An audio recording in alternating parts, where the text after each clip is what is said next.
Have you ever wondered what happens to faith when it disappears so slowly that even you don't notice it's gone? What if your soul could drift for years, decades even, and you'd keep smiling, keep going to church, keep wearing the habit, but inside, something essential had quietly died. Throughout the 1600s in Spain, convents were full of women who looked holy from the outside. They wore veils, they prayed the offices. They called themselves brides of Christ, but inside many of those walls, something had rotted, and one woman saw it clearly. She saw it because she lived it for 17 years. Teresa Sanchez de Cepeda, Yahumara, was born in 1515 in Avila, a walled city in Old Castile. When she was 7 years old, she tried to run away with her brother Rodrigo to be martyred by the Moors. They wanted heaven. They wanted it fast. Their uncle found them on the road and dragged them home. That's who Teresa was at 7, fire in her chest, heaven on her mind. But then her mother died. Teresa was 14. The loss broke something open. She started reading romance novels. She cared about her hair, her clothes, the way men looked at her. She was beautiful. Everyone said so. Charming, witty, magnetic. Her father watched her slip and panicked. In 1531, he sent her to the Augustinian convent school to straighten her out. It worked, sort of. At 20 years old, in November 1535, Teresa ran away from home and entered the Carmelite convent of the Incarnation in Avila. Her father hadn't given permission. She left in the night. The pain of leaving her family, she said later, felt like death. But she wanted to be safe. She wanted to avoid hell. That's what drove her. Fear. The convent of the Incarnation was not strict, not even close. There were 140 nuns when Teresa entered. 10 years later, there were 165. Most of them didn't have real vocations. They were there because they had no marriage prospects, no money, nowhere else to go. The convent let them keep servants. They wore jewelry. They arranged their veils to look attractive. Social status mattered more than prayer. Rich families bought their daughters large cells with 2 levels. Teresa's cell had 2 floors. Her sister Juana lived with her for years. The nuns were allowed to leave the convent for weeks at a time to visit friends and family. They hosted parties in the parlor. Young men came. There was gossip, flattery, vanity. The spiritual life, when it existed at all, involved hysteria, self-induced visions, exaggerated penances that had nothing to do with real conversion. It was performance. It was noise. Teresa fit right in. She was the life of the party. Everyone wanted to talk to her. The convent encouraged her to entertain wealthy visitors because their gifts helped pay the bills. She taught them mental prayer, but mostly she got caught up in flattery and gossip. She liked being liked. It was easy. Too easy. If you value high-quality documented Catholic history like this, subscribe. It's the best way to support our work. Also comment from which city you're hearing this from. This script is researched and factual, using sources directly from Teresa's own autobiography, The Life of Teresa of Jesus, completed in 1565, and from the accounts of her closest collaborators like Father Domingo Bañez and Father Pedro Ibáñez, Dominican theologians who guided her spiritual direction and defended her visions before the Inquisition. Now, back to the information. In 1537, just a year after her profession, Teresa fell seriously ill. The sickness was brutal. She suffered seizures that lasted for hours, fainting fits that came without warning, paralysis that crept through her limbs. Doctors couldn't diagnose it. Some thought it was heart disease. Others blamed her nerves. They gave her treatments that only made things worse. Purging, bleeding, cauterization. She was in agony for 3 years straight. Her father took her from the convent to seek treatment. They traveled to Becadas, a village known for a healer. The journey itself nearly killed her. By the time they arrived, she was barely conscious. The healer treated her for months. Nothing worked. Her body continued to deteriorate. At one point, her muscles contracted so violently that her body folded in on itself. Her tongue was bitten to pieces. Her throat closed. She couldn't swallow. She couldn't speak. She looked dead. They prepared her for burial. A grave was dug at the convent of the Incarnation. Wax was dripped on her eyelids to seal them shut. Her father refused to let them bury her. He said she wasn't dead yet. He was right. 4 days later, she regained consciousness. But she was paralyzed. She couldn't move her legs. She couldn't move her arms. She had to be carried everywhere. This lasted for 8 months. Eventually, she began to recover. Slowly, painfully. She attributed her healing to St. Joseph. She had prayed to him constantly during the worst of it. By 1542, she could walk again, though she remained weak and sick for the rest of her life. During that illness, while she was staying with her uncle, Don Pedro, he gave her a book, The Third Spiritual Alphabet by Francisco de Osuna. The first edition had been printed in 1527. The book was about contemplative prayer, about recollection, about resting in God's presence without words, without thoughts, just being with him. Teresa read it. She tried what it described. And she experienced something she had never felt before. A sweetness, a sense of God being near, not as an idea, but as a presence. She felt drawn into what the book called the prayer of quiet. where the soul rests in God and God works without the soul, doing anything. She tasted it. For the first time in her life, she tasted real intimacy with God. But when her health improved and she returned to the convent around Easter 1539, she stopped. She abandoned mental prayer almost completely. She told herself she wasn't good enough. She told herself that kind of prayer was for saints, not for someone like her. She told herself her attachments to worldly things disqualified her. She told herself it was safer to just say vocal prayers and not go deeper. She told herself she wasn't worthy. She told herself her sins were too great. She told herself God couldn't possibly want someone like her in that kind of prayer, so she quit. She abandoned mental prayer almost entirely. She'd go months without it, years even. When she did pray, she'd bring a book because she was terrified to be alone with God. She compared it to walking into a battle without armor. She said her soul was afraid to be without a book the way someone would be afraid to fight an army single-handed. And here's the thing. Nobody noticed. She still went to Mass every morning at dawn. She still said the Divine Office 7 times a day with the other nuns. She still wore the habit. She still fasted on the appointed days. She still smiled and charmed and entertained. From the outside, she looked fine. She looked like a nun. She looked holy. But inside, she was empty, hollow. She knew it, and she couldn't tell anyone because she didn't have the words to explain what was wrong. She wrote later that she lived in this state for 17 years. 17. From around 1539 to 1556. Nearly 2 decades of going through the motions. Nearly 2 decades of being religiously active but spiritually dead. Nearly 2 decades of looking holy while feeling hollow. She said those years felt like being on a stormy sea, waves crashing, wind howling, no clear direction. She wanted God, but she also wanted the comfort of worldly friendships, the pleasure of being admired, the safety of not going too deep. She was stuck between 2 loves, and the one she fed more was the smaller one. The one that kept her comfortable, the one that kept her liked. She developed close friendships with people outside the convent. She would visit them at their homes for days, sometimes weeks at a time. The conversations were pleasant, amusing, entertaining. But they pulled her further from God. She knew it. But she didn't want to give them up. She told herself she needed those relationships. She told herself they weren't hurting anyone. She told herself she could balance both worlds. But she couldn't. You can't serve 2 masters. You can't keep 1 foot in the world and 1 foot in God. It doesn't work. And Teresa was living proof of that. The more she fed her need for worldly approval, the harder it became to pray. The more time she spent in pleasant conversations, the less she wanted to be alone with God. The more she chose comfort, the less she could bear the idea of sacrifice. She later wrote that she was particularly attached to one person. She doesn't name them, but she says this relationship was a major obstacle to her spiritual progress. It wasn't romantic. It wasn't scandalous. It was just an attachment, a friendship that mattered too much, a relationship that she couldn't imagine living without. And that attachment kept her lukewarm for years. She also struggled with vanity. She cared about what people thought of her. She liked being admired. She liked being called intelligent, witty, charming. She liked the attention. And that desire for approval became a chain, because every time she thought about going deeper with God, she worried what people would think. Would they think she was becoming too serious, too rigid, too extreme? Would she lose their approval? Would she lose their affection? So she stayed safe. She stayed in the middle. She stayed lukewarm. And the years passed. 1 year became 5, 5 became 10, 10 became 17. And all the while she knew she was wasting her life.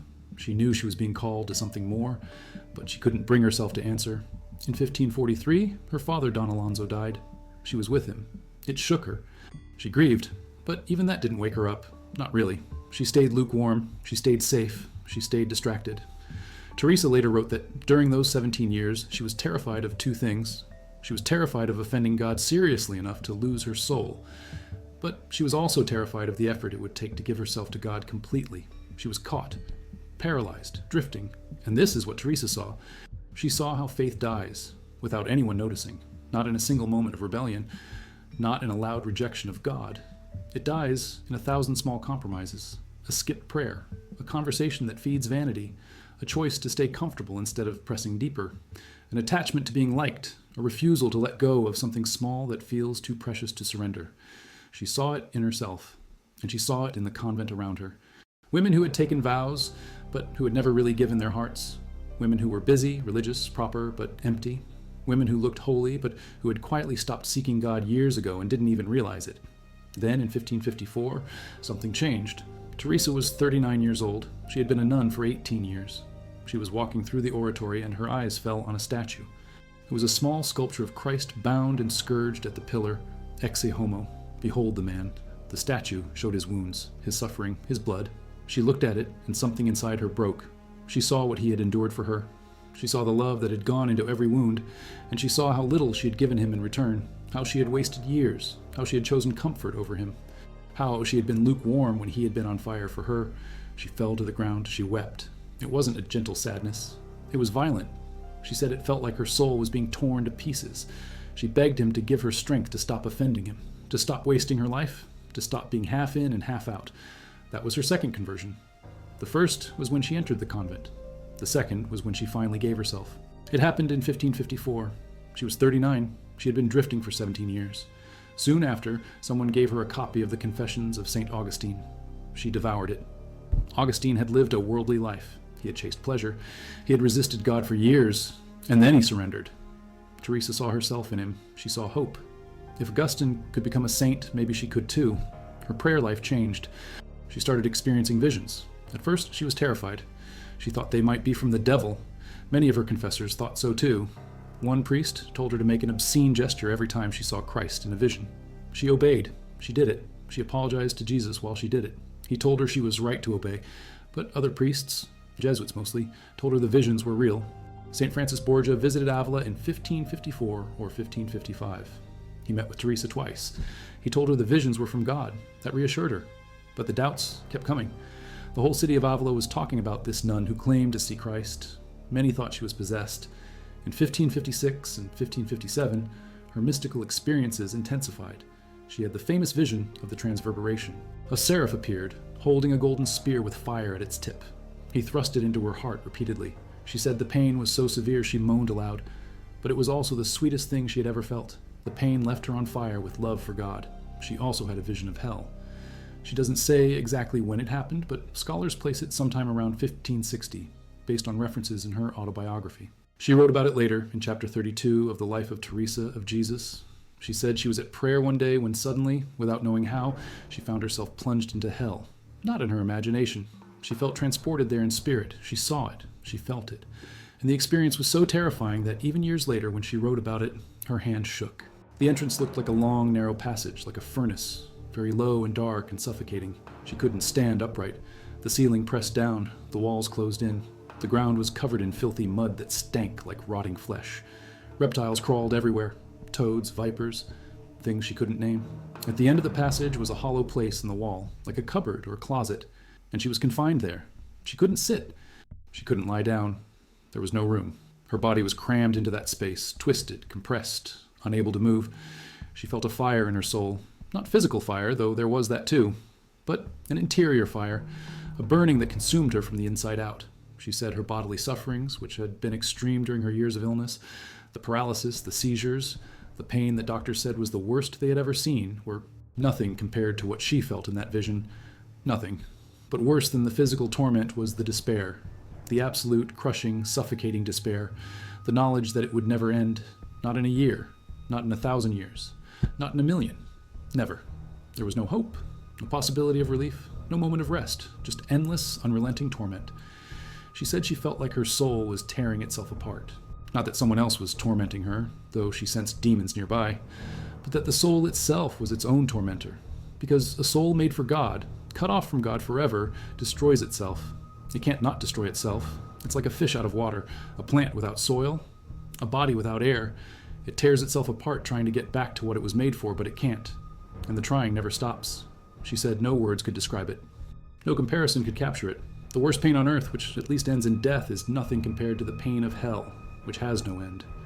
And she saw that the real horror wasn't the fire or the darkness or the demons. It was the loss of God, the knowledge that he was gone, that he would never come back, that she would never see him again, never hear his voice, never feel his love. Just absence, eternal absence. The vision lasted only a moment, maybe a few seconds, but it felt like eternity. And when it ended, when she found herself back in her cell, she was trembling, weeping. She couldn't speak for hours. And she said that from that day forward, everything changed. She saw how many souls were being lost. She saw how easily it could have been her. She saw that hell wasn't some abstract theological concept. It was real. It was waiting. And most people had no idea how close they were to falling into it. That vision led directly to her decision to reform the Carmelite order. She looked around the convent of the Incarnation and saw the laxity, the worldliness, the lack of prayer. She saw women who were drifting just like she had drifted, and she saw that most of them didn't even know it. They thought they were fine. They thought they were good nuns, but they were asleep. In 1560, she began talking with friends about founding a new convent, a small one, strict, enclosed, poor, a place where prayer would be the center of everything, a place where women could actually seek God without distraction. Her niece Maria de Ocampo offered 1,000 ducats to help build it. Maria was young, fashionable, not given to austerity, but she had a vision of Christ and offered the money on the spot. Teresa faced massive opposition. Her own convent voted against it. The city of Avila rioted. The papal nuncio called her a restless, disobedient gadabout who was going around teaching like a professor. Other religious orders opposed her. Townspeople tried to stop her, but she kept going. On August 24, 1562, the monastery of St. Joseph was founded in Avila. 13 nuns, no servants, no jewelry, no parlor visits, just prayer, poverty, and enclosure. It was the first discalced Carmelite convent. Discalced means barefoot. They wore sandals to show their commitment to poverty. Teresa wrote new constitutions for the community. She wrote The Way of Perfection to teach her nuns how to pray. She explained that prayer is nothing more than intimate friendship with God, spending time with someone you know loves you, but she also warned them. She told them that lukewarmness was the greatest danger, that it crept in silently, that it killed the soul without making a sound. She told them about her own 17 years of mediocrity. She didn't hide it. She said she had wasted nearly 2 decades because she was afraid of what it would cost to give herself completely to God. She said she had been too attached to worldly friendships, to being admired, to feeling safe. She said she had prayed without really praying. She had been a nun without really seeking God. And she told them what she had seen in those years. She saw souls who looked holy but who were spiritually dead. She saw priests who celebrated Mass in mortal sin, held by demons. Yet the consecration still happened because God's mercy was greater than man's sin. She saw nuns who went through the motions, but whose hearts were far from God. She saw how easy it was to deceive yourself, to think you were fine when you were actually dying inside. In 1567, the Carmelite general gave Teresa permission to found more convents. Over the next 15 years, she traveled all over Spain. She founded 17 convents in total. She also helped St. John of the Cross establish 2 monasteries for men. The reform spread, but the opposition was brutal. In 1576, the unreformed Carmelites held a general chapter meeting. They voted that Teresa should stop all reforms and go into retirement. Tensions were so high that at one point, St. John of the Cross was kidnapped and imprisoned by his own order. He was held in a tiny cell in Toledo for 9 months. They beat him, starved him, tried to break him. He escaped by tying together strips of blanket and lowering himself from a window. Teresa herself was investigated by the Inquisition. They questioned her visions. They questioned her orthodoxy. They questioned whether she was a heretic or fraud, but she had powerful defenders. Dominican theologians like Father Domingo Bañez and Father Pedro Ibáñez testified that her experiences were genuine. Jesuit priests like Father Balthazar Alvarez and Father Juan de Pradanos confirmed that she was Orthodox. In 1580, Pope Gregory XIII finally recognized the Discalced Carmelites as a separate province. The reform was official. Teresa was free to continue her work without interference from the unreformed branch of the order. But by then she was old, exhausted. Her health, which had been fragile since her youth, was failing. She had traveled thousands of miles on terrible roads, often in extreme heat or cold, staying in rat-infested inns, facing hostility in nearly every town she entered. She often arrived at night to avoid riots. She slept little. She wrote constantly, letters, books, instructions for her nuns. She was running on fumes. On October 4th, 1582, Teresa died in the convent of Alba de Tormes in Salamanca. She was 67 years old. Her last words were reported to be, "My Lord, it is time to move on. Well then, may your will be done. O my Lord and my spouse, the hour that I have longed for has come. It is time to meet one another." 9 months later, her body was exhumed. Her clothes were rotting, but her body was perfectly preserved. It smelled of flowers. They cut off her left hand and took it to Avila. Over the years, her body was exhumed multiple times. Relics were taken. Her heart, which showed marks from the transverberation, was preserved separately. It's still incorrupt today, kept in a reliquary in Alba de Tormes. Teresa was canonized on March 12, 1622, along with St. Ignatius of Loyola, St. Francis Xavier, and St. Philip Neri. All 4 were declared saints on the same day. In 1970, Pope Paul VI declared her a Doctor of the Church. She was the first woman to receive that title. Her writings are some of the most profound spiritual texts in Catholic history. The Life of Teresa of Jesus, The Way of Perfection, The Interior Castle, The Book of Foundations, 458 letters, 31 poems, all of it written in the midst of travel, opposition, illness, and constant work. She wrote fast. She wrote plainly. She wrote like someone who had seen the truth and needed to tell it before she ran out of time. And what was the truth she saw? That faith doesn't die in a moment. It dies slowly, quietly, without anyone noticing. It dies when you stop pressing into prayer, when you start choosing comfort over depth, when you surround yourself with distractions that feel harmless but that keep you from being alone with God, when you stay busy enough that you never have to face the emptiness inside, when you tell yourself you're fine because you're still going through the motions. She saw it happen to herself. 17 years of drifting, 17 years of looking like a good nun while inside. Her soul was starving. She saw it happen to the women around her, nuns who had been in the convent for decades but who had never really given their hearts, who had never really sought God, who were just surviving, just existing, just waiting for death. And she saw what it led to. She saw the hell that waited for souls who drifted too long, who put off conversion, who kept saying, "Later, I'll deal with this later."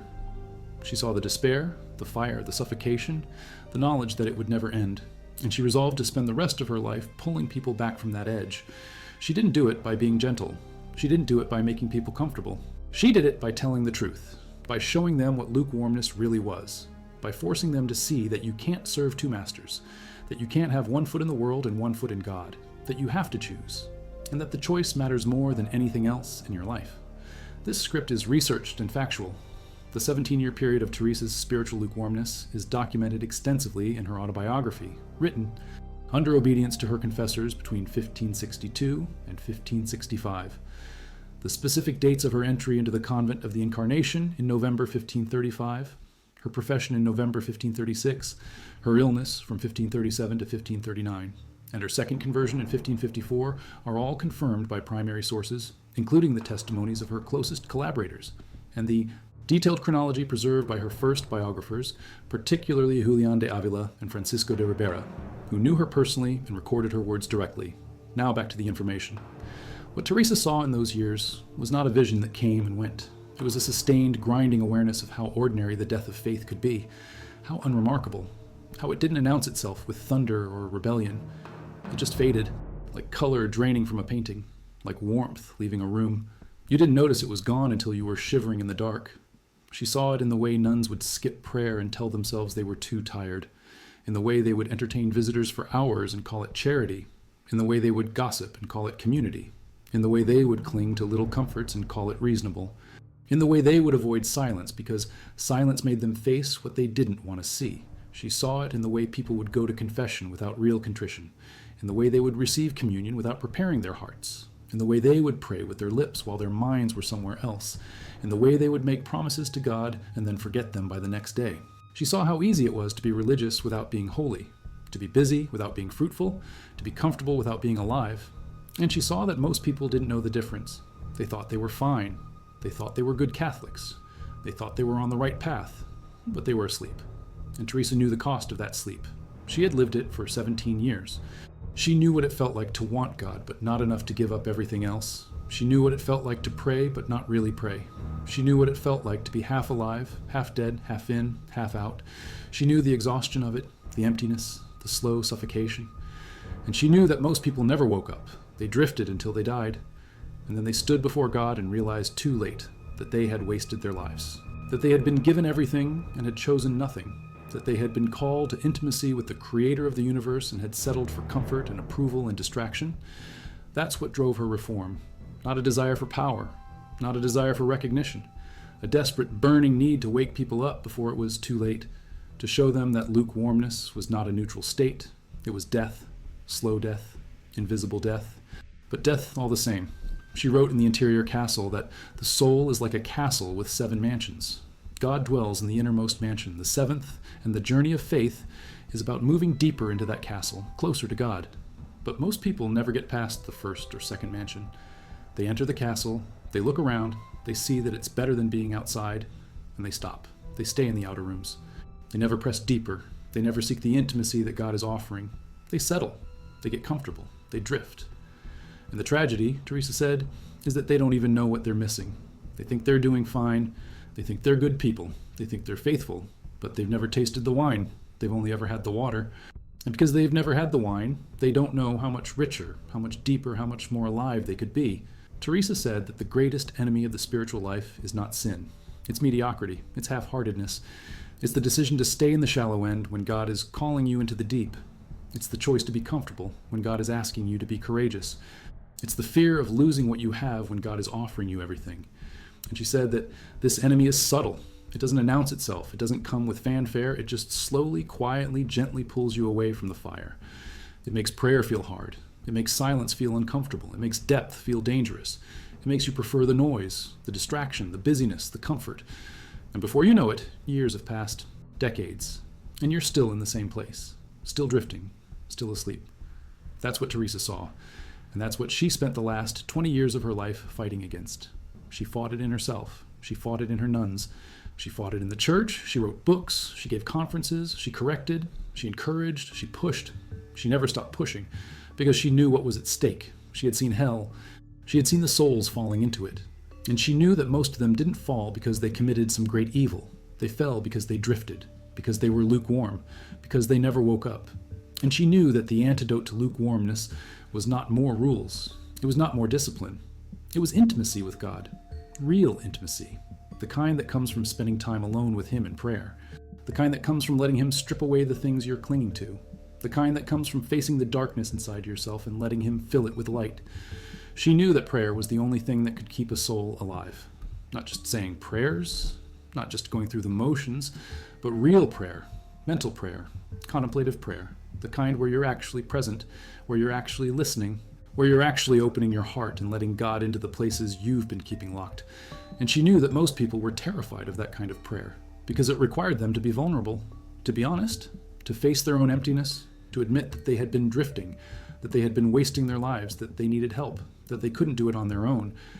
But she also knew that God was waiting, that He was always waiting, that no matter how long someone had been drifting, no matter how far they had wandered, no matter how lukewarm they had become, God was still there, still calling, still offering the fire, still ready to wake them up if they would just turn toward Him. That was Teresa's message. Wake up, stop drifting, stop settling, stop being half alive. God is offering you everything. Don't waste another day choosing comfort over Him. Don't waste another year choosing distraction over depth. Don't waste your life. And the evidence that her message was true, her own life. She had drifted for 17 years. She had been lukewarm. She had been half in, half out. She had been asleep, and then she woke up. And when she woke up, everything changed. The next 20 years of her life were marked by fire, by passion, by intimacy with God, by fruitfulness, by impact that is still being felt 444 years after her death. She founded 17 convents. She wrote books that have guided millions of souls toward God. She became a saint. She became a doctor of the church. She became one of the most influential women in Catholic history, all because she woke up, all because she stopped drifting, all because she chose the fire over the comfort. And the final detail that reframes everything? In the archives of the convent of St. Joseph in Avila, there's a document from 1598, 16 years after Teresa's death. It's a letter from one of her original nuns, Sister Anna de San Bartolome, who had served as Teresa's secretary and nurse during the saint's final years. Anna writes to the prioress describing a conversation she had with Teresa just weeks before she died. Teresa told Anna that the greatest suffering of her life was not the physical pain, not the opposition, not the persecution, not even the dark nights of the soul. It was the memory of those 17 years, the knowledge of how much time she had wasted, how many graces she had refused, how long she had kept God waiting while she chose comfort and approval and distraction. She said that if she could go back, she would give anything to have those years back, to have spent them seeking God instead of drifting, to have pressed into prayer instead of avoiding it, to have chosen the fire instead of the ash. But she couldn't go back. None of us can. The only time we have is now. The only choice we can make is today. And the question Teresa left us with is this: will you drift, or will you wake up? In the Monastery of the Incarnation in Avila, in the cell where Teresa lived for 27 years, there's a small mark on the wall that visitors often miss. It's a scratched inscription, barely visible, that reads in Spanish, "Aquí comenzó la muerte." Here began the death. No one knows who carved it or when, but it marks the spot where Teresa experienced her second conversion in 1554, where she woke up, where the 17 years of drifting ended and the 20 years of fire began. And the terrifying truth is that most people never wake up.